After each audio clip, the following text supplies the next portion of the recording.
Bayangkan, kamu tidur di malam hari bersama anakmu dengan tenang. Tapi tiba-tiba, rumahmu terbakar hebat.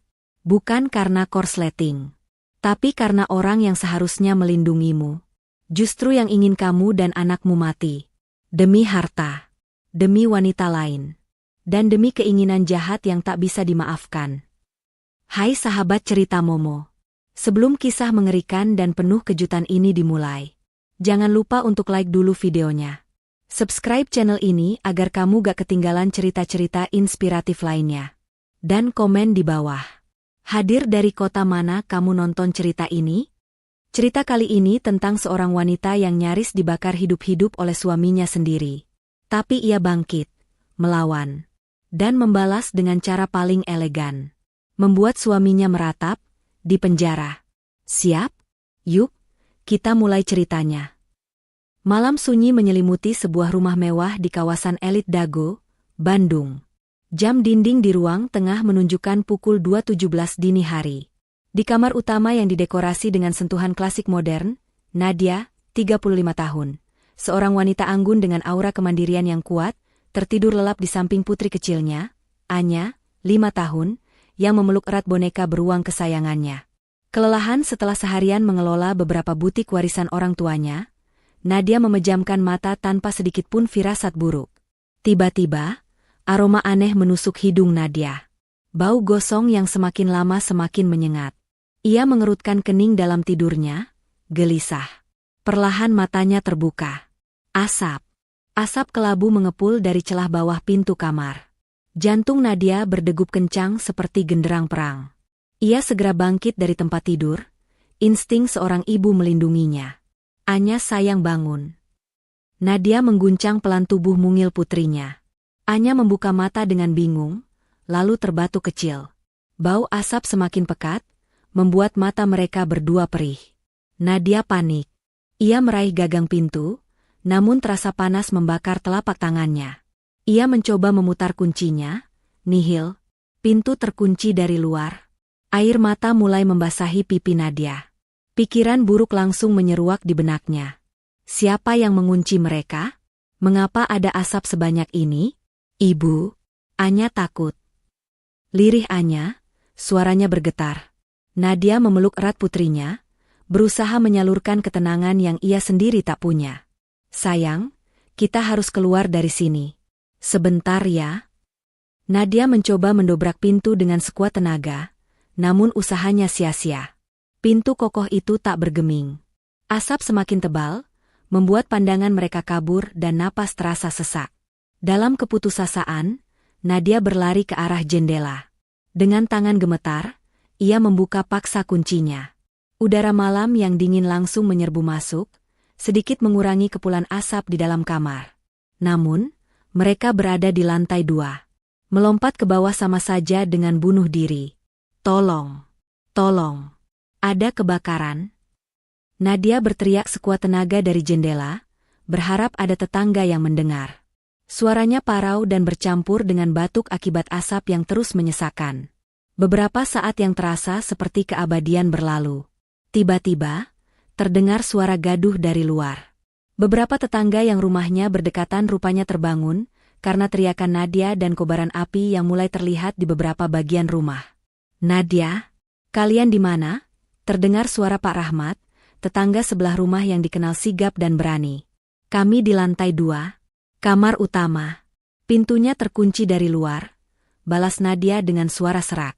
Tanpa menunggu lama, Pak Rahmat dan beberapa tetangga lainnya bergerak cepat. Mereka mencari tangga atau alat lain yang bisa digunakan untuk mencapai lantai 2.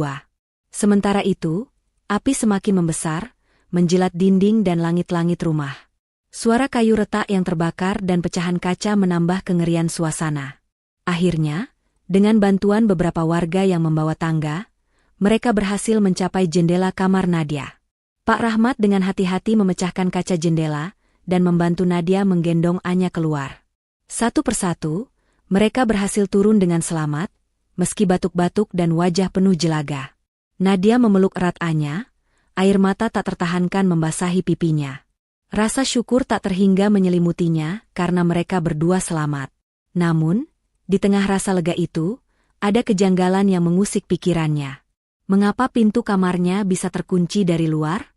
Setahunya, Doni, suaminya, sedang berada di luar kota sejak sore kemarin, ada urusan bisnis yang mendesak katanya.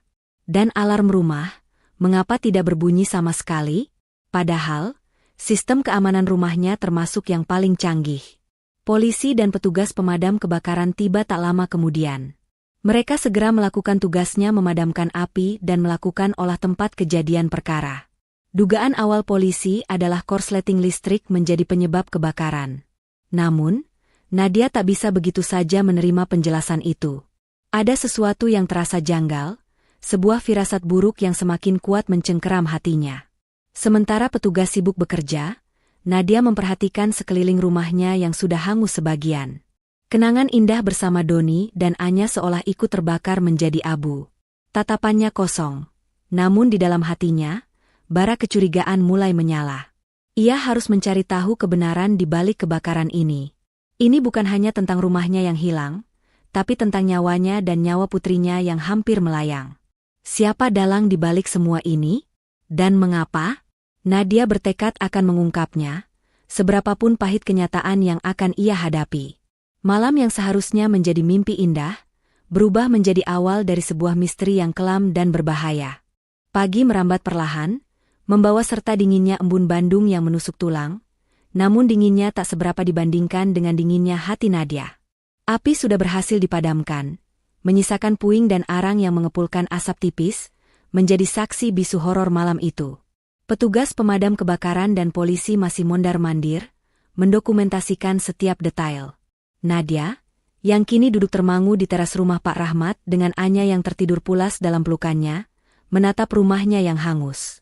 Wajahnya pucat pasi, bukan hanya karena sisa asap yang terhirup, tapi juga karena kegelisahan yang menggerogoti jiwanya. Nadia, kamu tidak apa-apa? Butuh teh hangat?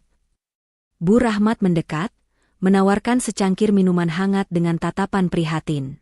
Nadia hanya mengangguk pelan, otaknya sibuk memutar ulang kejadian semalam. Pintu terkunci dari luar, alarm mati. Kejanggalan-kejanggalan itu terus berputar, membentuk lingkaran kecurigaan yang tak berujung. Ia meraih ponselnya, mencari nama Doni. Ia harus menghubungi suaminya. Mengapa Doni tidak menghubunginya? Harusnya, ia sudah tahu dari berita atau dari tetangga. Nadia menekan tombol panggil. 2 kali, 3 kali, tidak ada jawaban. Suara operator yang monoton hanya menambah kekesalan di hatinya. Kemana Doni di saat seperti ini?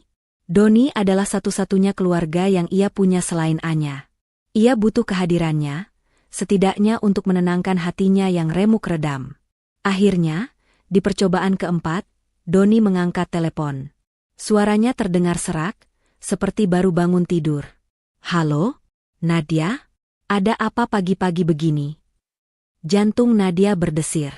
Suara itu, tidak ada nada panik, tidak ada kekhawatiran yang berarti. Hanya nada terganggu. Doni, rumah kita terbakar. Ucap Nadia, suaranya tercekat. Hening sejenak di ujung telepon. Nadia menanti reaksi dramatis, teriakan terkejut, atau setidaknya pertanyaan bertubi-tubi. Namun, yang ia dapatkan hanyalah respons datar. Terbakar? Kok bisa? Korsleting mungkin, ya? Nadia terpaku. Ia tidak salah dengar. Suaminya tidak menunjukkan ekspresi kaget sama sekali. Bahkan nada bicaranya cenderung dingin, seolah yang terbakar itu bukan rumah mereka, bukan pula tempat di mana anak mereka hampir kehilangan nyawa. Tapi pintunya terkunci dari luar, Doni. Dan alarmnya tidak berbunyi. Aku dan Anya hampir saja. Sudahlah, jangan panik begitu. Itu pasti cuma kebetulan saja. Nanti aku coba urus asuransinya. Kamu tenang saja di sana. Potong Doni cepat, terkesan meremehkan. Aku masih ada meeting penting di luar kota. Mungkin lusa baru bisa kembali. Kamu dan Anya menginap saja dulu di rumah Pak Rahmat, ya? Atau kalau mau, cari hotel yang nyaman. Doni, kau tidak akan pulang sekarang juga? Ini darurat. Anya trauma. Teriak Nadia, tak percaya dengan perkataan suaminya. Air mata kemarahan dan kekecewaan bercampur jadi satu. Aku sudah bilang, aku sibuk. Bisnis tidak bisa ditinggal. Kamu urus saja dulu. Nanti akan aku telepon lagi, ucap Doni, lalu tiba-tiba sambungan terputus. Nadia menatap layar ponselnya yang gelap. Marah, kecewa, dan kini, ketakutan mulai merayapi benaknya. Sikap Doni benar-benar mencurigakan. Ini bukan Doni yang ia kenal. Bukan Doni yang dulu selalu panik jika Anya demam sedikit saja. Perubahan sikapnya begitu drastis, seolah ia tak peduli dengan musibah yang baru saja mereka alami. Beberapa hari berikutnya, Nadia dan Anya menginap di rumah Pak Rahmat. Doni hanya menelepon sesekali, menanyakan kondisi mereka secara singkat, tanpa menunjukkan keinginan untuk pulang atau membantu mengurus rumah yang hangus. Setiap percakapan terasa hambar, bahkan cenderung dingin. Rasa curiga Nadia semakin memuncak saat ia mendengar sepintas percakapan Doni dengan seseorang di telepon, entah siapa. Doni menyebutkan tentang polis asuransi yang sudah dinaikkan preminya. Jantung Nadia serasa diremas. Asuransi rumah? Ia tidak pernah merasa menyetujui kenaikan premi asuransi apapun. Selama ini, Doni memang mengelola semua keuangan rumah tangga, tetapi untuk hal sepenting asuransi rumah, ia selalu berdiskusi dengannya. Malam itu, setelah Anya tidur, Nadia membuka laptopnya. Dengan tangan gemetar, ia mulai mencari tahu tentang asuransi rumah mereka. Ia ingat Doni pernah menyebut nama perusahaan asuransi tersebut. Dengan sedikit keberanian, Nadia mencoba mengakses portal nasabah menggunakan data-data yang ia ingat. Setelah beberapa kali mencoba, ia berhasil masuk. Matanya terbelalak melihat detail polis asuransi rumah mereka. Benar saja. Premi asuransi telah dinaikkan secara signifikan 3 bulan lalu, dengan nilai pertanggungan yang jauh lebih besar dari sebelumnya, dan semua itu dilakukan atas nama Doni tanpa ada persetujuan atau tanda tangannya. Bahkan ada klausul baru yang mencurigakan tentang perlindungan terhadap kebakaran yang disengaja. Ini aneh. Sangat aneh. Firasat Nadia bukan lagi sekadar firasat. Ini adalah alarm bahaya yang berdering nyaring di telinganya. Ada sesuatu yang tidak beres. Sikap dingin Doni, pintu yang terkunci dari luar, alarm yang mati, dan kini, asuransi yang diubah secara sepihak. Potongan-potongan puzzle itu mulai membentuk sebuah gambaran mengerikan di benak Nadia. Ia teringat betapa Doni seringkali mengeluh tentang beban keuangan yang ia tanggung. Padahal, Nadia tahu betul, pendapatan Doni sebagai manajer proyek tidaklah kecil. Ditambah lagi ia sendiri punya pemasukan dari butik-butiknya dan harta warisan orang tuanya yang cukup besar. Apakah ini ada hubungannya dengan semua itu? Nadia menggertakkan giginya. Ia tidak bisa lagi berpura-pura bahwa ini semua hanya kebetulan. Ia harus menyelidiki lebih jauh, mencari tahu apa yang sebenarnya direncanakan Doni. Demi dirinya, demi Anya, ia tidak akan membiarkan kebenaran ini terkubur. Ia harus kuat, sekuat baja, karena ia tahu, apapun yang akan ia temukan nanti, pasti akan menghancurkan hatinya. Tapi ia sudah tidak punya pilihan. Demi keselamatan putri kecilnya, ia akan menghadapi segala kemungkinan. Ia menarik napas dalam, membulatkan tekad. Permainan baru saja dimulai. Doni, kau sudah membangunkan singa betina yang sedang tidur. Keesokan harinya, Bandung diselimuti mendung. Langit kelabu seolah mencerminkan perasaan Nadia yang kalut. Malam itu, setelah menemukan bukti perubahan polis asuransi, Nadia tak bisa tidur. Pikirannya terus berputar, mencoba menyatukan kepingan-kepingan puzzle yang terasa begitu janggal. Ia tahu, ia tidak bisa menghadapi ini sendirian. Ia butuh bantuan seseorang yang bisa ia percaya sepenuhnya, seseorang yang cerdas dan loyal. Nama Sarah, 35 tahun, langsung terlintas di benaknya. Sarah adalah sahabat Nadia sejak bangku kuliah, seorang konsultan keuangan sekaligus detektif amatir yang sangat cerdik. Jika ada seseorang yang bisa membantunya mencari tahu kebenaran, itu pasti Sarah. Pagi-pagi sekali, Nadia menelepon Sarah. Sarah, aku butuh bantuanmu. Mendesak. Ini tentang Doni dan kebakaran rumah. Nadia langsung pada intinya, suaranya tercekat menahan emosi. Nadia, ada apa? Kamu baik-baik saja? Anya? Sarah terdengar panik. Ia sudah mendengar berita kebakaran dari media lokal, tapi ia tidak tahu detailnya. Aku dan Anya selamat. Tapi, aku curiga ini bukan kecelakaan biasa. Sarah. Aku menemukan sesuatu yang aneh. Bisakah kita bertemu sekarang juga? Aku akan ceritakan semuanya. Sarah tanpa ragu langsung menyetujui. Mereka bertemu di sebuah kafe terpencil yang jauh dari keramaian, di kawasan Dago Atas, berharap bisa bicara tanpa gangguan. Di sana, di tengah aroma kopi yang hangat, Nadia menumpahkan semua kecurigaan dan temuannya. Mulai dari pintu yang terkunci, alarm yang mati, sikap dingin Doni, hingga penemuan polis asuransi yang diubah secara sepihak. Mata Sarah membulat. Ini serius, Nadia. Sangat serius. Kalau dugaanku benar, ini bukan hanya masalah asuransi, tapi percobaan pembunuhan. Nadia mengangguk, air mata menetes. Aku tahu, Sarah. Aku tahu. Makanya aku takut. Aku butuh kamu untuk membantuku mengumpulkan lebih banyak bukti. Aku tidak bisa melaporkan ini ke polisi hanya dengan kecurigaan dan data asuransi. Doni pasti akan memutarbalikkan fakta. Sarah mengusap bahu Nadia. Tenang, aku akan bantu. Kita akan mencari tahu sampai ke akar-akarnya. Apa yang bisa aku bantu pertama kali? Nadia menarik napas dalam. Aku butuh akses ke catatan keuangan Doni, transaksi kartu kreditnya, dan mungkin riwayat komunikasinya. Aku tahu dia agak tertutup soal itu, tapi aku curiga dia punya pengeluaran aneh belakangan ini. Terutama yang terkait dengan benda-benda mudah terbakar. Sarah mengangguk. Itu bisa diusahakan. Aku punya kenalan di bank dan juga perusahaan telekomunikasi yang cukup fleksibel. Tapi ini akan memakan waktu. Sementara itu, kamu harus tetap tenang, jangan sampai Doni curiga kalau kamu sedang menyelidiki. Selama beberapa hari berikutnya, Nadia berpura-pura bersikap biasa saja di depan Doni yang akhirnya pulang ke Bandung. Meskipun hanya sebentar. Doni datang dengan wajah lesu yang dibuat-buat, mengucapkan kata maaf seadanya karena kesibukan yang tak bisa ia tinggalkan. Nadia menelan pahitnya sandiwara ini, membalas dengan senyum tipis dan jawaban singkat, seolah ia masih trauma dan tak ingin banyak bicara.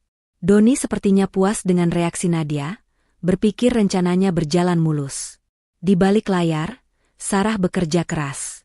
Dengan keahliannya, ia berhasil mendapatkan salinan transaksi kartu kredit Doni dalam beberapa bulan terakhir.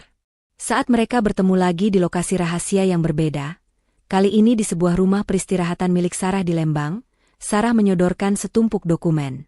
Lihat ini, Nadia, kata Sarah, menunjuk beberapa baris transaksi yang mencurigakan. Ada beberapa pembelian dalam jumlah besar di toko bahan kimia industri, dan juga toko perangkat keras dalam 3 bulan terakhir. Dan ini, pembelian cairan pelarut dalam jumlah besar, beberapa hari sebelum kebakaran. Jantung Nadia berdebar kencang. Cairan mudah terbakar? Gumamnya. Ini bukan kebetulan. Ini adalah bukti yang sangat konkret. Tak hanya itu, Sarah juga berhasil melacak riwayat komunikasi Doni. Ia menemukan nomor telepon asing yang paling sering dihubungi Doni, bahkan di jam-jam larut malam. Nomor ini sangat aktif, Nadia. Doni sering telepon dan SMS ke nomor ini. Dan sepertinya ini bukan nomor relasi bisnisnya. Nadia mencoba menekan nomor itu dari ponselnya. Sebuah suara wanita menjawab dengan nada manja. Halo, sayang. Nadia langsung memutus sambungan. Wajahnya memerah padam. Itu bukan suara perempuan yang dikenalnya. Itu suara seorang wanita simpanan. Rasa sakit yang luar biasa menghantamnya, lebih parah dari rasa sakit akibat kebakaran. Suaminya berniat membunuhnya, dan ternyata ada wanita lain di baliknya. Sarah melihat reaksi Nadia. Aku juga mencurigai ada pihak ketiga. Aku coba lacak nomor ini. Namanya Retha. Dan dia bukan orang sembarangan. Dia punya catatan kriminal kecil di masa lalu. Penipuan, penggelapan. Retha? Nadia mencoba mengingat. Nama itu asing baginya. Jadi, Doni tidak hanya berencana membunuhku, tapi dia juga berselingkuh. Suara Nadia bergetar menahan tangis. Dia ingin menguasai hartaku dan menikah dengan wanita itu. Itu kemungkinan terbesarnya, jawab Sarah, nada suaranya penuh empati. Tapi kita butuh bukti yang lebih kuat lagi untuk menyeret mereka ke jalur hukum. Rekaman percakapan, mungkin? Atau bukti transfer uang. Nadia menatap tumpukan bukti di depannya. Salinan surat asuransi yang diubah, daftar transaksi pembelian cairan mudah terbakar, dan nomor telepon selingkuhan Doni. Rasa sakit dan amarah bercampur aduk. Namun ia berusaha tetap tenang. Demi Anya, ia tidak boleh goyah. Aku akan memasang alat perekam di rumah sisa kebakaran, Sarah, kata Nadia, suaranya penuh tekad. Aku yakin Doni akan kembali untuk memeriksa sesuatu atau berbicara dengan Redha tentang rencananya. Aku akan berpura-pura kembali ke rumah untuk mengurus sisa-sisa harta, dan aku akan pasang alat itu. Kita harus mendapatkan pengakuan dari mulutnya sendiri. Sarah menatap Nadia dengan kagum. Kamu sangat berani, Nadia. Tapi ini berbahaya.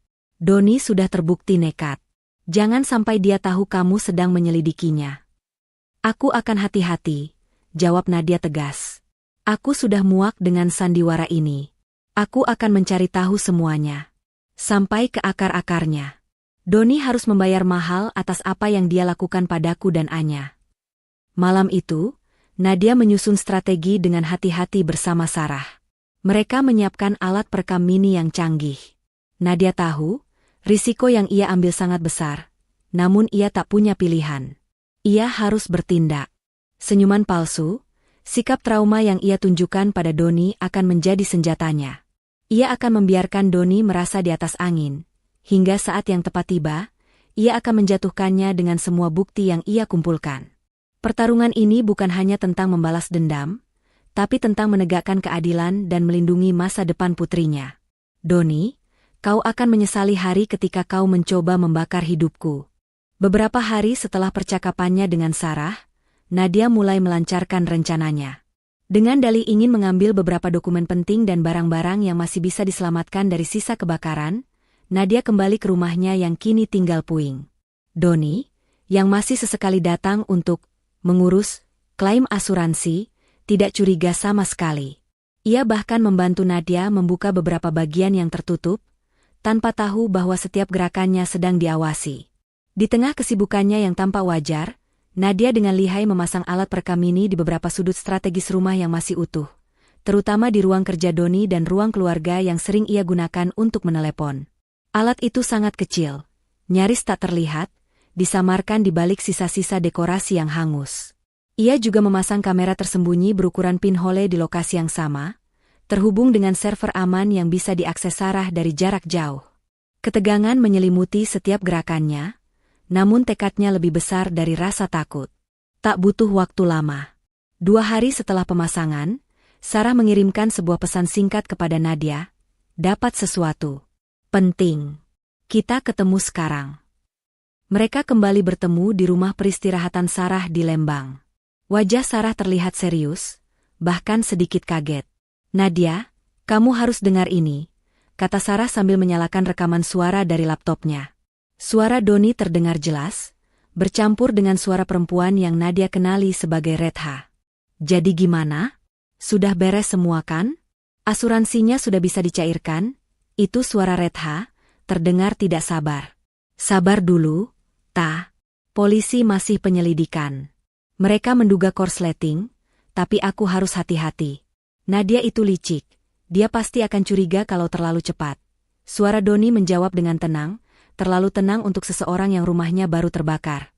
Jantung Nadia berpacu kencang. Ini dia. Pengakuan itu. Licik apanya? Dia kan sudah trauma begitu. Kan sudah kubilang. Kita buat dia meninggal cepat biar semua harta Nadia bisa kita kuasai.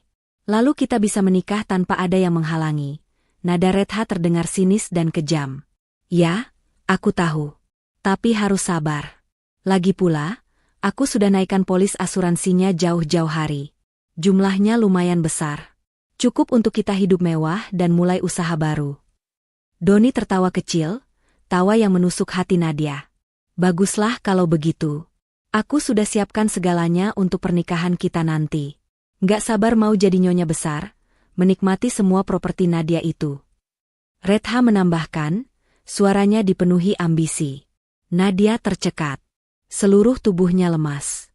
Rekaman itu adalah pukulan telak yang menghancurkan sisa-sisa kepercayaannya pada Doni. Suaminya benar-benar ingin membunuhnya dan hanya demi harta dan wanita lain. Rasa sakit itu tak terlukiskan.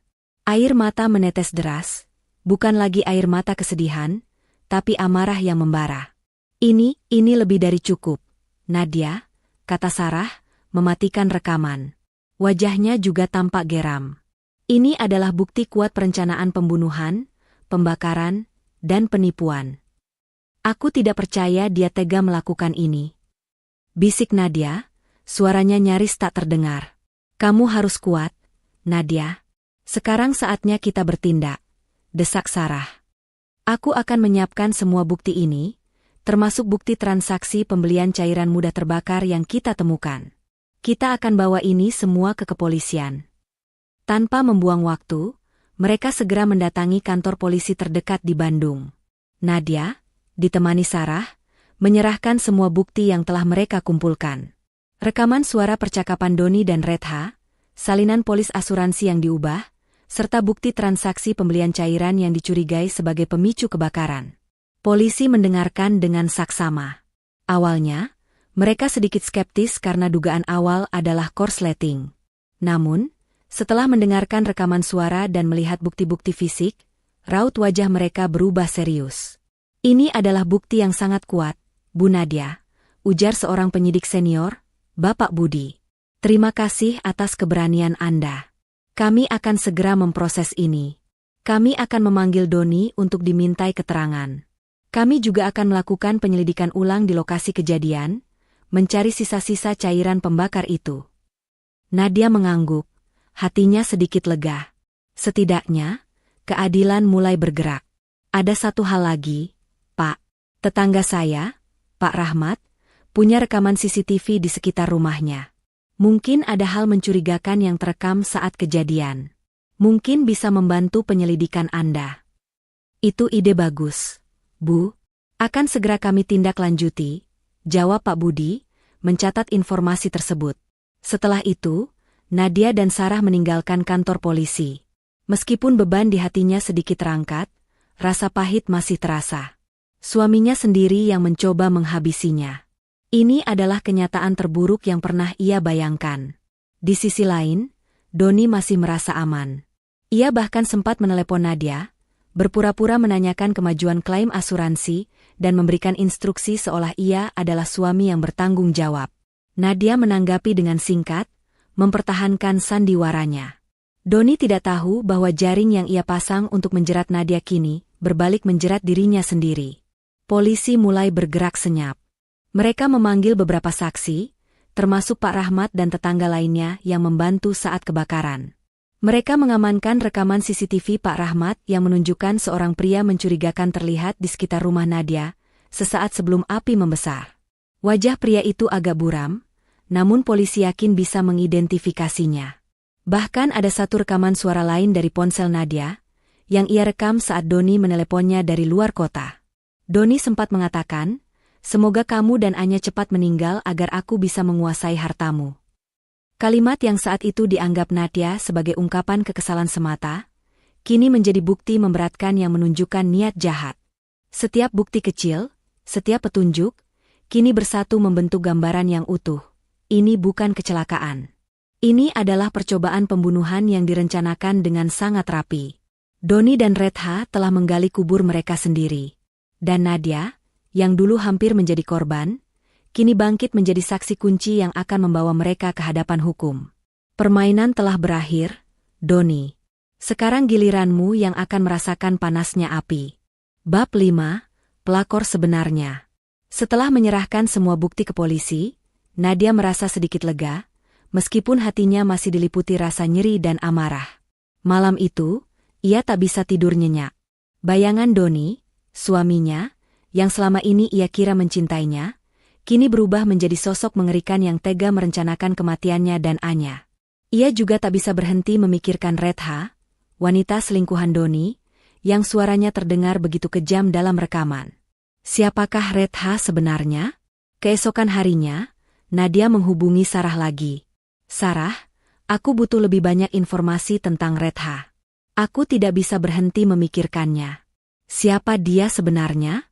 Mengapa dia begitu membenci aku sampai ingin aku meninggal? Sarah menghela napas. Aku sudah menduganya, Nadia. Aku sudah mulai mencari tahu lebih dalam tentang Retha ini. Data yang kudapat cukup mengejutkan. Mereka kembali bertemu di sebuah tempat yang aman, jauh dari jangkauan Doni dan Retha. Sarah membuka laptopnya, menampilkan beberapa dokumen dan foto. Retha adalah Retha Anggraini, usianya sekitar 30 tahun. Dulunya dia punya catatan kriminal. Kasus penipuan kecil dan penggelapan dana di beberapa perusahaan tempat dia bekerja sebelumnya. Nadia menatap foto Retha di layar. Wajahnya cantik, dengan senyum tipis yang kini terlihat mengerikan di mata Nadia. Jadi dia memang penipu. Bukan hanya itu, lanjut Sarah. Retha ini punya koneksi yang tidak sehat. Dia dikenal sebagai penjebak pria kaya di lingkaran sosial tertentu. Dia mendekati pria-pria berduit, memanipulasi mereka, lalu menguras harta mereka. Dia sangat licin, Nadia. Sulit sekali menjeratnya secara hukum karena dia selalu bergerak di balik bayangan. Jantung Nadia berdesir. Ini menjelaskan banyak hal. Jadi, dia mendekati Doni bukan karena cinta, tapi karena tahu Doni adalah suamiku yang punya akses ke hartaku. Sarah mengangguk. Itu dugaanku. Dan dugaanku semakin kuat setelah aku menemukan sesuatu yang lain. Sarah memperbesar sebuah artikel berita lama. Lihat ini. 8 tahun lalu, ada berita tentang kecelakaan tragis yang menimpa seorang konglomerat tekstil di Jakarta. Seluruh keluarganya meninggal, kecuali satu anak perempuan yang selamat tapi kemudian menghilang dari publik. Anak perempuan itu adalah Nadia, pewaris tunggal kekayaan orang tuanya. Berita ini tidak terlalu viral, hanya di kalangan tertentu. Tapi Retha, dia sangat detail dalam mencari informasi tentang calon targetnya. Nadia terdiam, terkejut. Kisah hidupnya yang kelam, yang selama ini ia coba kubur dalam-dalam, kini kembali diungkit. Kecelakaan yang merenggut kedua orang tuanya saat ia masih remaja, meninggalkan trauma mendalam dan warisan yang sangat besar. Ia selalu berusaha hidup sederhana, dan tidak terlalu menonjolkan kekayaannya. Bagaimana Retha bisa tahu? Retha ini, dia punya mata-mata di mana-mana. Dia juga sangat lihai dalam menggali informasi latar belakang. Aku yakin dia sudah tahu sejak awal bahwa kamu adalah pewaris tunggal kekayaan orang tuamu. Jelas Sarah. Dia melihat Doni sebagai jalan pintas untuk mendapatkan semua itu. Dia memanfaatkan kelemahan Doni, mungkin sifat serakahnya, untuk merancang semua ini. Rasa mual menyeruak di perut Nadia. Jadi, Doni bukan hanya berselingkuh, tapi ia juga menjadi pion dalam rencana licik Retha. Ia dijadikan alat untuk menghabisi Nadia demi harta. Betapa butanya ia selama ini. Doni yang ia pikir mencintainya, ternyata hanya menginginkan hartanya. Dan Retha, wanita itu, adalah dalang di balik semua kekejaman ini. Mereka bahkan sudah menyiapkan pernikahan diam-diam setelah aku tewas, kata Nadia, mengulang kalimat Doni di rekaman yang ia dengar. Suaranya penuh luka. Sarah mengangguk sedih. Itu yang paling mengerikan. Mereka sangat percaya diri rencananya akan berhasil. Mereka sudah menyewa sebuah villa kecil di luar kota, di daerah yang agak terpencil, untuk melangsungkan pernikahan. Semua detailnya sudah diatur, seolah mereka sudah yakin kamu dan Anya tidak akan selamat dari kebakaran itu. Nadia mengepalkan tangannya. Amarah membakar ubun-ubunnya. Jadi, mereka tidak hanya ingin aku meninggal, tapi mereka juga ingin merayakan kematianku dengan pernikahan mereka? Kejam. Benar-benar kejam. Aku tahu ini berat, Nadia, kata Sarah, meraih tangan Nadia. Tapi kamu harus kuat. Ini adalah bukti paling kuat yang kita butuhkan. Bukti niat jahat dan perencanaan matang. Ini akan sangat membantu polisi. Aku tidak akan membiarkan mereka hidup bahagia di atas penderitaanku, ucap Nadia dengan mata berkaca-kaca, namun sorotnya penuh keteguhan. Aku akan pastikan mereka mendapatkan balasan yang setimpal. Mereka harus tahu siapa Nadia yang sebenarnya. Sarah tersenyum tipis. Itu baru Nadia yang kukenal. Sekarang, yang harus kita lakukan adalah membiarkan polisi bekerja. Tapi, kita juga harus bersiap. Setelah ini, mereka pasti akan mencoba bergerak cepat. Mungkin mereka akan mempercepat pernikahan mereka, atau mencoba kabur jika mereka tahu polisi mulai mendekat. Bagus, kata Nadia, mengusap air matanya. Biarkan mereka merasa aman. Biarkan mereka merencanakan pernikahan mereka. Aku akan ada di sana. Aku akan hadir di pesta mereka, tapi bukan sebagai tamu. Tekad Nadia semakin membaja. Dari wanita yang nyaris tewas dalam kobaran api, ia kini berubah menjadi pemburu keadilan. Ia akan membiarkan Doni dan Retha menari di atas angan-angan mereka, sampai saat yang tepat tiba untuk menjatuhkan mereka dengan cara yang paling mengejutkan. Ia akan memastikan bahwa pernikahan impian mereka akan menjadi mimpi buruk terburuk dalam hidup mereka. Dan karma akan bekerja dengan caranya sendiri, lebih kejam dari api yang mereka nyalakan. Waktu terus berjalan, membawa Nadia semakin dekat pada hari pembalasan. Doni dan Retha, yang masih merasa di atas angin, semakin gencar merencanakan pernikahan mereka. Mereka yakin Nadia telah hancur dan tak akan mampu bangkit. Mereka tak tahu, di balik wajah tenang dan sikap Nadia yang seolah pasrah, ada badai yang siap ia lepaskan. Sejak menyerahkan bukti ke polisi, Nadia intens berkomunikasi dengan penyidik, Bapak Budi. Ia memberikan informasi tambahan tentang kebiasaan Doni, lingkaran pertemanannya, dan kemungkinan lokasi terpencil yang sering ia kunjungi. Nadia juga memberitahu polisi tentang kecurigaannya bahwa Doni dan Retha akan segera melangsungkan pernikahan mereka secara diam-diam. Kami akan terus memantau pergerakan mereka, Bu Nadia, ujar Bapak Budi dalam salah satu percakapan telepon. Informasi dari Anda sangat berharga. Sarah, di sisi lain, sibuk mengumpulkan informasi detail tentang lokasi pernikahan rahasia Doni dan Retha. Dengan kemampuan investigasinya, ia berhasil melacak pemesanan catering dan dekorasi atas nama Doni, mengarahkannya ke sebuah villa mewah terpencil di daerah Pangalengan, Bandung Selatan. Sebuah tempat yang sengaja dipilih untuk menyembunyikan acara sakral yang seharusnya penuh kebahagiaan itu. Namun bagi Nadia, itu adalah panggung untuk sebuah pertunjukan keadilan. Mereka sudah booking villa itu untuk hari Minggu besok, lapor Sarah kepada Nadia, 2 hari sebelum tanggal yang ditentukan. Semua sudah siap.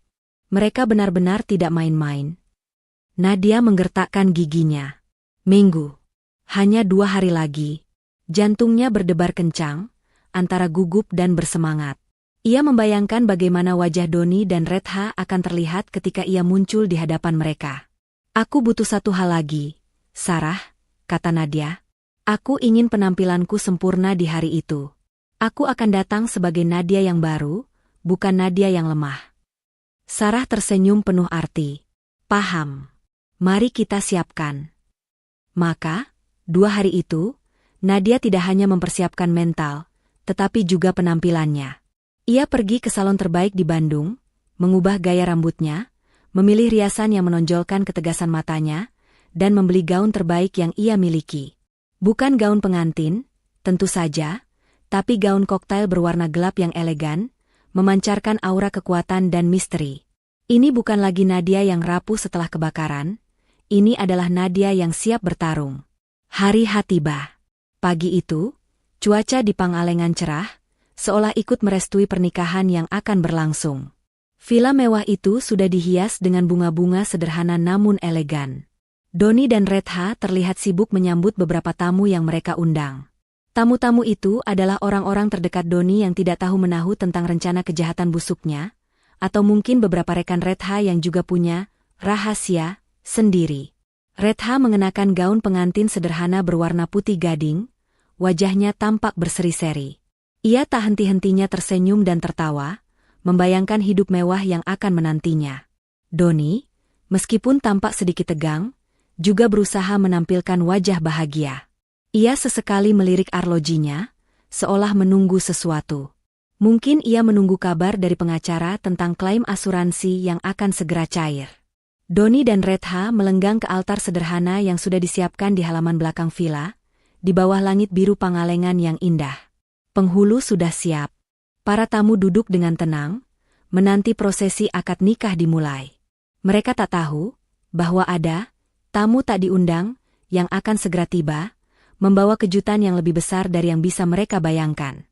Sementara itu, Di sebuah mobil hitam yang terparkir agak jauh dari villa, Nadia duduk dengan tenang.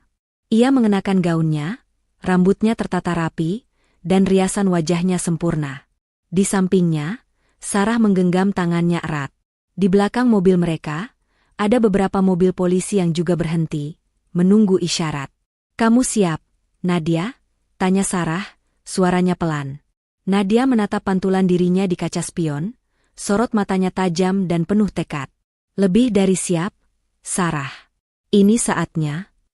Ia teringat kembali percakapan Doni dan Retha di rekaman. "Kita buat dia meninggal cepat biar semua harta Nadia bisa kita kuasai. Lalu kita bisa menikah tanpa ada yang menghalangi." Tidak akan. Doni dan Retha tidak akan bisa menikmati itu. Bukan hari ini. Bukan di bawah pengawasannya. Doni dan Retha sudah berdiri di hadapan penghulu. Doni mengucapkan ijab kabul dengan suara lantang, mengira kebahagiaan sudah di pelupuk mata. Senyum puas terukir di bibir Retha. Mereka mengira semua rintangan sudah disingkirkan, terutama Nadia yang mereka yakini telah hancur oleh musibah dan trauma. "Saya terima nikah dan kawinnya Retha Anggraini binti." Tepat pada saat itu, mesin mobil Nadia menyala. Ia mengemudi perlahan, diikuti oleh mobil-mobil polisi di belakangnya. Musik lembut yang mengiringi akad nikah tiba-tiba terhenti. Semua mata tamu tertuju pada gerbang masuk villa. Sebuah mobil hitam berhenti di depan villa. Nadia keluar dari mobil dengan anggun. Rambutnya berkibar ditiup angin sejuk Pangalengan, gaunnya memancarkan aura misterius. Ia berjalan tegap, wajahnya datar, namun matanya menyala penuh amarah dan kekuatan. Di belakangnya, puluhan polisi berseragam biru tua keluar dari mobil-mobil mereka, dengan wajah serius dan langkah sigap. Seluruh tamu tersentak. Penghulu menghentikan ucapannya. Doni dan Retha, yang baru saja hendak menyatukan hidup, terdiam mematung. Wajah mereka yang semula berseri-seri, kini pucat pasi, tak percaya dengan pemandangan di depan mata mereka. "Nadia?" bisik Doni, suaranya bergetar hebat, seolah melihat hantu. Retha pun terpaku, senyumnya lenyap. Matanya membelalak, menyadari bahwa rencana busuk mereka telah terbongkar. Pesta pernikahan yang seharusnya menjadi puncak kebahagiaan mereka, kini berubah menjadi adegan paling mengerikan dalam hidup mereka. Dan di tengah kerumunan yang tercengang, Nadia berdiri tegak, siap memberikan hadiah terburuk bagi mantan suami dan selingkuhannya itu. Pertunjukan sesungguhnya baru saja dimulai. Suasana di Villa Pangalengan mendadak hening, dipecah hanya oleh deru angin pegunungan dan bisikan-bisikan tertahan dari para tamu. Semua mata terpaku pada Nadia, yang berdiri tegak di ambang pintu masuk, diapit oleh puluhan polisi berseragam lengkap. Aura kekuatan terpancar dari dirinya, memadamkan semua kemeriahan pernikahan yang baru saja hendak dimulai. Doni dan Retha, yang semula berdiri di altar dengan senyum bahagia, kini membeku, wajah mereka pias seperti melihat arwah gentayangan. "Nadia?" Doni akhirnya memecah keheningan, suaranya tercekat tak percaya. Bagaimana bisa kamu ada di sini?" Nadia melangkah maju, setiap langkahnya terasa seperti palu godam yang menghantam bumi. Matanya menatap lurus ke arah Doni, tak ada lagi cinta, hanya bara api kemarahan dan kekecewaan. "Bagaimana bisa aku ada di sini?" Nadia tersenyum sinis, senyum yang sama sekali tidak bersahabat. "Tentu saja aku datang. Aku tidak akan melewatkan pesta yang kalian siapkan khusus untuk merayakan kematianku, bukan?" Retha melangkah mundur, mencoba bersembunyi di balik tubuh Doni. Wajahnya yang semula cantik kini tampak ketakutan, bibirnya bergetar.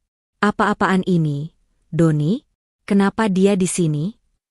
"Diam, Retha." Doni membentak, keringat dingin membasahi pelipisnya. Ia berusaha mempertahankan ketenangannya, meskipun tubuhnya sudah bergetar hebat. "Nadia, ini pasti salah paham. Kamu sudah salah sangka." "Salah sangka?" Nadia tertawa sinis, tawa yang menusuk tulang. "Setelah kalian berdua berencana membakar aku dan anakku hidup-hidup? Setelah kalian mendiskusikan bagaimana cara menguasai hartaku setelah aku tewas? Dan setelah kau, Doni, dengan teganya menaikkan polis asuransi rumah demi sejumlah uang haram itu, kau masih bilang salah sangka?" Sebelum Doni sempat membantah, Bapak Budi, penyidik senior yang memimpin tim polisi, melangkah maju. Suaranya lantang dan tegas, memenuhi seluruh ruangan. Doni Permana dan Retha Anggraini. Atas nama hukum, kami menangkap kalian berdua atas tuduhan percobaan pembunuhan berencana, pembakaran, dan penipuan asuransi. Seketika, villa itu riuh. Tamu-tamu mulai berbisik-bisik, beberapa di antaranya berdiri dari tempat duduk mereka dengan wajah terkejut dan bingung. Doni dan Retha terpaku di tempat, seolah tak bisa bergerak. Tidak. Ini fitnah.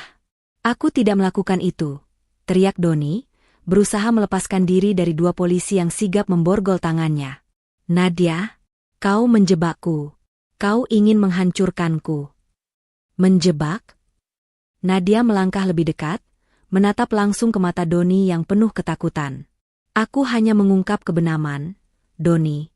Kebenaran yang kau coba kubur bersama nyawaku dan Anya.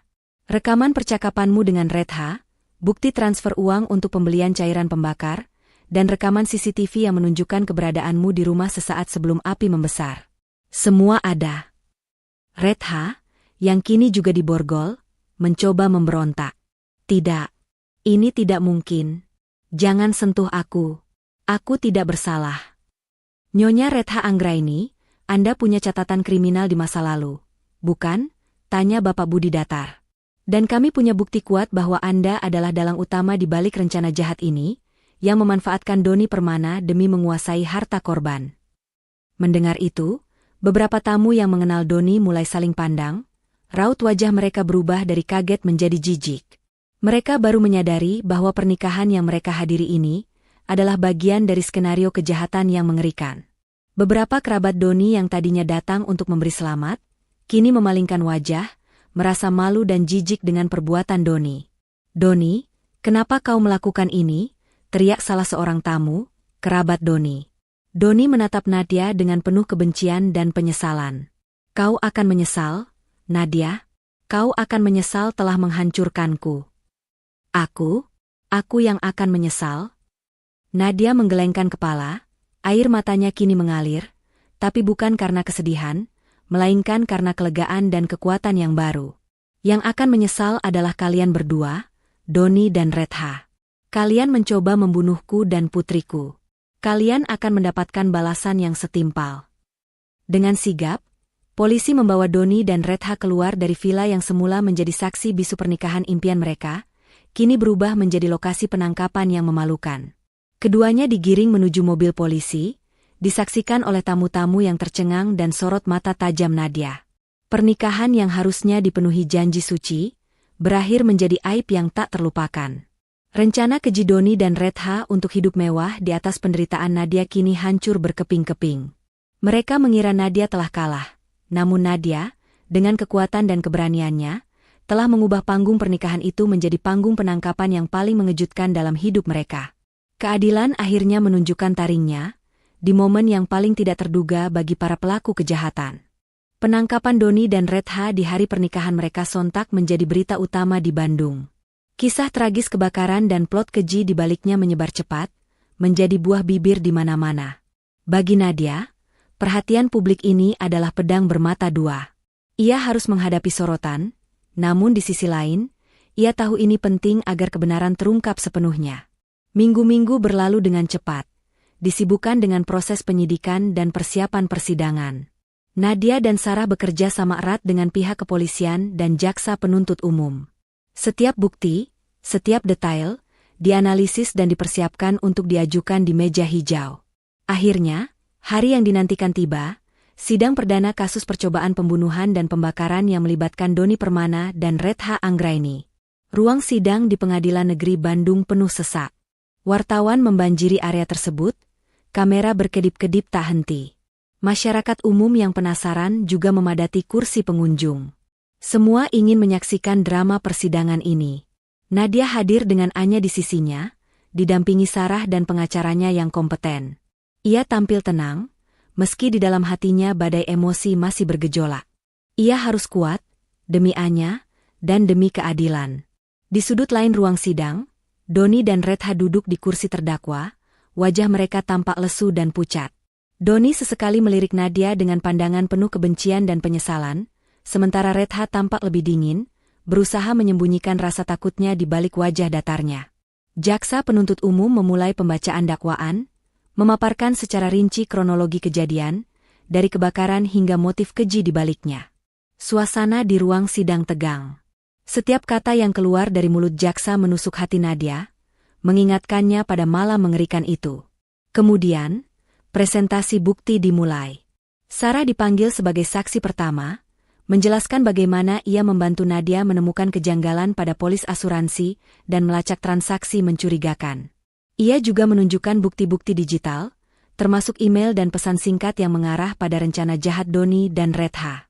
Puncaknya adalah ketika rekaman suara diputar. Suara Doni dan Redha yang merencanakan kematian Nadia dan Anya, serta pembagian harta warisan, menggema di seluruh ruang sidang. Kita buat dia meninggal cepat biar semua harta Nadia bisa kita kuasai. Lalu kita bisa menikah tanpa ada yang menghalangi. Suara kejam Redha itu membuat beberapa pengunjung tersentak dan berbisik-bisik marah. Kemudian, suara Doni yang menanyakan tentang klaim asuransi. Aku sudah naikkan polis asuransinya jauh-jauh hari. Jumlahnya lumayan besar. Cukup untuk kita hidup mewah dan mulai usaha baru. Dan yang paling menyakitkan bagi Nadia. Semoga kamu dan Anya cepat meninggal agar aku bisa menguasai hartamu. Rekaman itu begitu jelas, tidak bisa disangkal. Doni dan Redha menunduk, tak berani menatap mata para hadirin.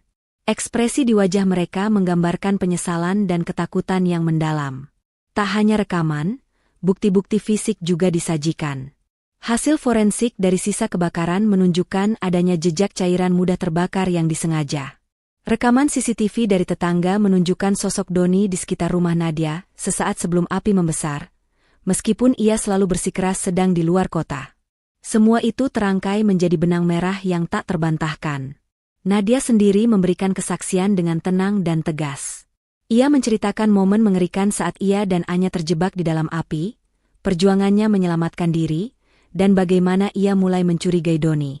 Ia juga mengungkapkan tentang perubahan sikap Doni dan penemuan polis asuransi yang janggal. Saya tidak pernah menyangka, suami saya sendiri akan tega melakukan ini pada saya dan putri kami, ucap Nadia, suaranya bergetar menahan emosi, namun tatapan matanya tetap kuat. Saya hanya ingin keadilan ditegakkan, demi masa depan putri saya dan agar tidak ada lagi perempuan yang menjadi korban seperti saya. Pengacara Doni dan Redha berusaha memutarbalikkan fakta, mencoba mengklaim bahwa rekaman itu hasil editan, atau bahwa Doni hanya terbawa emosi sesaat. Namun, bukti-bukti yang disajikan jaksa terlalu kuat. Keterangan saksi ahli dari pihak kepolisian dan ahli forensik menguatkan semua dakwaan. Di akhir persidangan hari itu, Doni dan Redha dipersilakan memberikan keterangan. Doni dengan suara bergetar mengakui sebagian perbuatannya, namun masih berusaha mengurangi kesalahannya, menyalahkan Redha sebagai dalang utama. Sementara Redha, dengan nada sinis, justru menuduh Nadia terlalu posesif dan serakah terhadap harta. Saya hanya ingin hidup tenang dan bahagia dengan Doni, kata Redha, mencoba menarik simpati, namun air mata buaya yang ia tumpahkan tidak berhasil menipu siapapun. Hidup tenang dengan membunuh ibu dan anak, tanya jaksa dengan nada tajam, itu bukan ketenangan, itu adalah kejahatan keji, Nyonya. Sidang ditunda untuk dilanjutkan pada pekan berikutnya, dengan agenda pembacaan tuntutan dan putusan. Selama persidangan, Nadia tetap teguh, tidak menunjukkan kelemahan. Demi anaknya dan masa depan yang lebih baik, ia harus memastikan para pelakunya mendapatkan hukuman yang setimpal. Rasa sakit itu mungkin tak akan pernah hilang, tapi kebenaran telah terungkap. Dan itu adalah kemenangan pertama bagi Nadia. Setelah melalui serangkaian persidangan yang melelahkan, hari putusan tiba. Ketegangan memenuhi ruang sidang. Sorot kamera wartawan kembali membanjiri, menyorot setiap ekspresi yang terpancar di wajah Nadia, Doni, dan Redha. Nadia, ditemani Sarah dan pengacaranya, duduk dengan tegar, hatinya berdebar tak karuan. Ini adalah momen penentuan. Doni dan Redha memasuki ruang sidang dengan kawalan ketat. Wajah mereka terlihat lebih kurus dan kusam, bekas tekanan selama proses hukum. Doni sesekali melirik Nadia dengan tatapan yang sulit diartikan, campuran penyesalan, kebencian, dan mungkin sedikit ketakutan. Retha tampak lebih tegang, sesekali membasahi bibirnya yang kering. Majelis hakim memasuki ruangan, dan semua yang hadir berdiri. Suasana hening mencekam. Ketua majelis hakim mulai membacakan putusan dengan suara jelas dan berwibawa. Setiap kata yang terucap terasa seperti vonis mati bagi Doni dan Retha, namun menjadi simfoni keadilan bagi Nadia. Hakim memaparkan secara rinci semua bukti yang telah diajukan.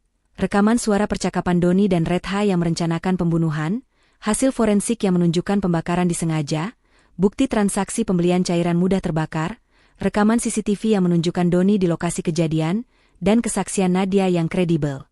Semua itu menguatkan dakwaan jaksa penuntut umum. Berdasarkan fakta-fakta yang terungkap di persidangan, ujar hakim, majelis hakim menyatakan terdakwa Doni Permana dan terdakwa Retha Anggraini terbukti secara sah dan meyakinkan bersalah melakukan tindak pidana percobaan pembunuhan berencana, pembakaran, dan penipuan asuransi, sebagaimana diatur dalam pasal-pasal yang berlaku. Jantung Nadia berdesir. Rasa lega perlahan menyelimuti dirinya. Oleh karena itu, lanjut hakim, suaranya semakin menggelegar, majelis hakim menjatuhkan pidana penjara selama 15 tahun kepada terdakwa Doni Permana, dan pidana penjara selama 18 tahun kepada terdakwa Retha Anggraini. Palungan hakim diketuk 3 kali, mengakhiri pembacaan vonis. Suara riuh rendah langsung menyeruak di ruang sidang. Wartawan bergegas mencatat, sementara beberapa pengunjung tampak menghela napas lega. Doni dan Retha, yang mendengar vonis tersebut, tampak terkejut. Doni langsung terduduk lemas, wajahnya memucat, air mata mulai menetes membasahi pipinya. Penyesalan yang baru datang itu terasa sangat pahit. Retha, meskipun berusaha mempertahankan wajah datarnya, tak bisa menyembunyikan getaran di tangannya. Nadia menutup matanya sejenak. Air mata ikut menetes. Namun kali ini adalah air mata kelegaan yang luar biasa. Keadilan telah ditegakkan. Mereka akan membayar mahal atas perbuatan keji mereka. Setelah vonis dijatuhkan, proses hukum Nadia belum sepenuhnya selesai. Ia segera mengajukan gugatan cerai terhadap Doni. Pengacara Nadia dengan sigap mengurus semua dokumen dan proses perceraian. Karena semua aset yang berusaha Doni kuasai, rumah, butik, dan properti lainnya, secara hukum adalah milik Nadia sebagai warisan dari orang tuanya, maka tidak ada harta gonogini yang bisa dibagi. Doni tidak memiliki klaim apapun atas kekayaan Nadia. Di persidangan cerai, Doni yang sudah dalam status narapidana, hanya bisa pasrah. Ia tak bisa membantah bukti-bukti kepemilikan harta yang sah atas nama Nadia. Hakim mengabulkan gugatan cerai Nadia, dan secara resmi memutuskan ikatan pernikahan mereka. Doni diceraikan. Ia tidak mendapatkan 1 sen pun dari harta yang ia incar mati-matian, bahkan sampai mencoba membunuh istri dan anaknya sendiri. Di balik jeruji besi, Doni hanya bisa menangis dan menyesali perbuatannya. Ia kehilangan segalanya, kebebasan, keluarga, dan kesempatan untuk hidup layak. Wanita yang ia selingkuhi, Retha, juga terpenjara di balik dinding yang sama, meratapi nasibnya yang hancur. Mereka berdua terpuruk, sendiri, terpisah, tanpa ada lagi yang bisa diandalkan. Sementara itu, Nadia melangkah keluar dari ruang sidang cerai dengan kepala tegak. Ia telah menang. Menang secara hukum, mental, dan martabat. Beban berat yang selama ini menghimpitnya kini terangkat. Ia menatap langit Bandung yang cerah. Ini adalah awal yang baru. Ia dan Anya akan memulai hidup baru, jauh dari bayang-bayang masa lalu yang kelam. Karma telah bekerja dengan sempurna, menjatuhkan mereka yang serakah ke dalam jurang penyesalan abadi. Waktu terus bergulir, menghapus jejak-jejak perih masa lalu dan membuka lembaran baru bagi Nadia. Setelah putusan pengadilan dan perceraian, Nadia memilih untuk meninggalkan Bandung sejenak. Ia membawa Anya ke tempat yang lebih tenang, jauh dari ingatan menyakitkan akan rumah yang terbakar dan pengkhianatan Doni. Mereka menghabiskan waktu di sebuah villa di pegunungan, menghirup udara segar dan membiarkan luka-luka di hati perlahan sembuh. Proses pemulihan memang tidak mudah. Anya masih sering terbangun di malam hari dengan mimpi buruk tentang api, namun Nadia selalu ada di sampingnya, memeluk dan menenangkannya. Nadia sendiri masih sesekali merasa bayangan ketakutan itu menghantuinya, namun ia bertekad kuat untuk bangkit. Ia adalah seorang ibu, dan ia harus menjadi contoh kekuatan bagi putrinya. 6 bulan kemudian, Nadia kembali ke Bandung. Ia tidak kembali ke rumah lamanya yang masih dalam proses perbaikan total. Ia membeli sebuah rumah baru yang lebih sederhana namun hangat, di lingkungan yang ramah anak.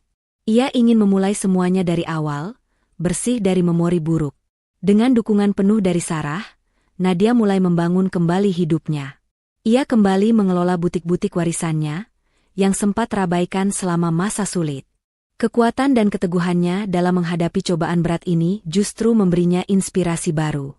Ia menyadari bahwa banyak perempuan di luar sana yang mungkin mengalami nasib serupa, menjadi korban kekerasan domestik, pengkhianatan, atau penipuan. Dari sanalah, sebuah ide besar muncul di benak Nadia.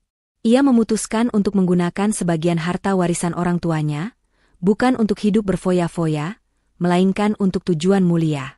Dengan bantuan Sarah dan beberapa relasi, Nadia mendirikan sebuah yayasan pelita harapan wanita. Yayasan ini berfokus pada pemberian bantuan hukum, konseling psikologis, serta pelatihan keterampilan bagi para perempuan korban kekerasan dan pengkhianatan, agar mereka bisa bangkit dan mandiri seperti dirinya. Acara peresmian Yayasan Pelita Harapan Wanita dihadiri banyak orang. Anya, yang kini sudah jauh lebih ceria, ikut mendampingi Nadia. Dalam pidatonya, Nadia menceritakan secara singkat kisah pahit yang pernah ia alami. Ia berbicara dengan suara mantap, tanpa ragu, tanpa air mata, melainkan dengan sorot mata penuh kekuatan. "Dulu, saya hampir kehilangan segalanya," ujar Nadia di depan mikrofon, "nyawa saya, nyawa anak saya, dan keyakinan saya pada kebaikan manusia. Tapi saya belajar bahwa dari kehancuran, kita bisa membangun kembali sesuatu yang lebih kuat dan lebih berarti. Saya berharap, yayasan ini bisa menjadi pelita bagi para wanita yang sedang berjuang dalam kegelapan, membantu mereka menemukan kembali harapan dan kekuatan dalam diri mereka." Tepuk tangan meriah menyambut pidato Nadia. Banyak perempuan yang terinspirasi, beberapa di antaranya meneteskan air mata haru. Nadia bukan lagi hanya seorang korban. Ia kini adalah simbol kekuatan, inspirasi, dan harapan bagi banyak orang. Sementara itu, di balik dinding dingin penjara, Doni menjalani sisa hidupnya dalam penyesalan yang tak berujung. Ia sering terlihat murung, menyesali setiap keputusannya. Ia membayangkan hidup Nadia yang kini bahagia dan sukses, sementara dirinya terkurung, sendirian, tanpa harta, tanpa keluarga. Retha pun tak jauh berbeda. Kehidupan mewah yang ia impikan hancur menjadi debu. Mereka berdua ditinggalkan semua orang, merasakan karma yang datang di saat paling menyakitkan, tepat seperti yang Nadia duga. Nadia menjalani hidupnya dengan penuh makna. Ia mengabdikan diri untuk Yayasan Pelita Harapan Wanita, melihat langsung bagaimana yayasan itu mengubah hidup banyak perempuan. Ia bahagia bersama Anya, yang tumbuh menjadi anak perempuan yang kuat dan cerdas, dibesarkan oleh cinta dan keteladanan ibunya. Ia telah memenangkan segalanya, secara hukum, mental, dan martabat. Semua harta miliknya sah, dan ia menggunakannya untuk kebaikan. Doni dan Retha, sang penjahat dan pelakor, dijebloskan ke penjara, tak mendapatkan apapun dari kejahatan mereka. Kisah Nadia menjadi bukti nyata bahwa kejahatan tidak akan pernah menang, dan bahwa kekuatan seorang ibu adalah hal yang tak bisa dihancurkan. Dari abu, ia bangkit lebih kuat, menjadi inspirasi yang tak lekang oleh waktu. Ia telah menutup babak kelam itu, dan kini menulis babak baru yang penuh cahaya dan harapan. Nah, gimana nih, momies dan kesayangan Momo sekalian? Dramanya dapat banget kan? Kejahatan yang terencana, pengkhianatan dari orang terdekat, tapi akhirnya keadilan menang. Kisah Nadia ini benar-benar bukti ya, bahwa seorang ibu itu punya kekuatan luar biasa. Dia bisa bangkit dari kehancuran, bahkan jadi inspirasi buat banyak wanita lain. Salut banget untuk Nadia. Menurut kalian, pantas nggak si Doni dan Retha dapat balasan seberat itu? Atau malah kurang? Coba deh tulis pendapat kalian di kolom komentar di bawah. Momo pengen banget tahu unek-unek kalian. Jangan lupa juga ya, kalau kalian suka sama cerita kayak gini, klik tombol like, share video ini ke teman-teman kalian, dan yang paling penting, subscribe channel Momo biar nggak ketinggalan cerita-cerita seru lainnya. Aktifkan juga lonceng notifikasinya ya biar langsung tahu kalau ada video baru. Terima kasih banyak sudah nonton sampai akhir. Kesayangan Momo. Sampai jumpa di video berikutnya. Tetap semangat dan selalu waspada ya.